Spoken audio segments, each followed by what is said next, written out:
5 సంవత్సరాలు ప్రజలు అధికారం ఇస్తారు. దేనికి అధికారం ఇస్తారంటే ప్రజలకు మంచి చేయడానికి అధికారం ఇస్తారు. ప్రజా పరిపాలన ఉండాలని అధికారం ఇస్తారు. పరిపాలన చేయాలని మీరందరూ కూడా కోరుకుంటారు. మీ జీవితాల్లో వెలుగు తేవాలని చెప్పి అనుకుంటారు. కానీ దురదృష్టం ఈ రోజు మనం చూస్తా ఉంటే ఒక అహంకారం ఉండే వ్యక్తి ముఖ్యమంత్రి అయ్యాడు. అక్కడి నుంచి మనం చూస్తా ఉంటే ఆ అహంకారమే అతని అంతానికి దారి తీసే పరిస్థితి వచ్చింది. చరిత్ర చెప్తున్నటువంటి సత్యాలు ఇవన్నీ. మీరు ఒకసారి చూస్తే ఒక హిరణ్యకశిపుడనే ఒక రాజు, రాక్షస రాజు ఉండేవాడు. అతను కూడా అహంభావం.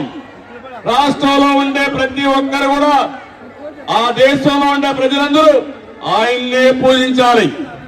దేవుడు అనే మాట లేదు. ఆయనే దేవుడు, ఆయన్నే పూజించాలి. ఎవరైనా పూజించకపోతే వాళ్ళ మీద విరుచుకు పడిపోయి ఎన్ని విధాల హింస పెట్టాలంటే హింస పెట్టేవాడు. కడాన కన్న కొడుకు ప్రహ్లాదుడు తండ్రిని విభేదించాడు. మీరు దేవుడు కాదు, మీరు తండ్రి మాత్రమే.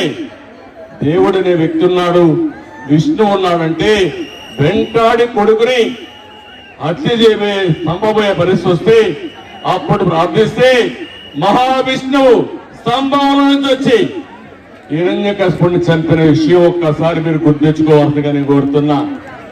ఎన్నికల ముందు మిమ్మల్ని అందరినీ కూడా ఒక్క ఛాన్స్ అడుక్కున్నాడు, అవునా కాదా? మీ అందరి తల చేయలు పెట్టాడా లేదా? కాళ్ళు పట్టుకున్నాడా లేదా? ఈ రోజు మీకు చేసింది ఏంటి? పిడి గుర్తులు నిరంతరం గుర్తున్నాడా లేదా అని మిమ్మల్ని అడుగుతున్నా. మీ జీవితాల్లో ఎవరి జీవితాల్లో వెలుగు వచ్చిందా అని అడుగుతున్నా. అందుకే మీ దగ్గర ఒక ఓటు హస్తం ఉంది. రేపు రాబోయే ఎన్నికల్లో మూకుమ్ముడిగా ఊర్లు ఓటు కావాలి, ప్రజలందరూ ఓటు కావాలి. మీ భవిష్యత్తుకి జగన్మోహన్ రెడ్డిని చిత్తుగా ఓడించి బంగాళాఖాతంలో కలుపుతామని గట్టిగా చప్పట్లు కొట్టి మీ హర్షాన్ని ఆమోదాన్ని తెలియజేయాలి.